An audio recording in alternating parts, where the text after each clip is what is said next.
Page 60, Exercise 5, Listening, for better or for worse. Part A. Listen to people discuss changes. Check the topic each person talks about. 1. How long have you been living here? Oh, for over 20 years.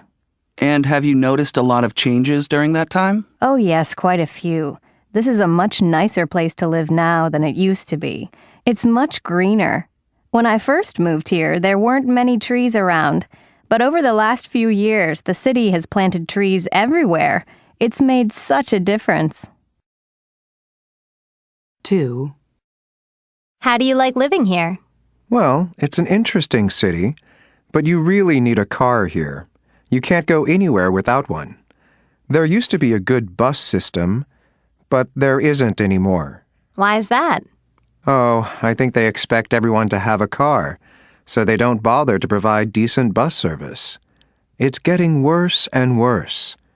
These days, you have to wait a long time for a bus, and when one finally shows up, it's usually full.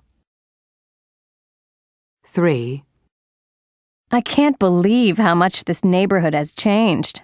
What do you mean?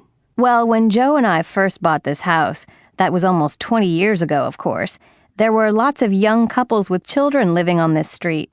I don't see any kids out today. That's because they've all grown up and moved out of their parents' houses. The only young children we see around here these days are the grandchildren when they come to visit. It's too bad. I miss the sounds of kids playing. It's gotten way too quiet around here.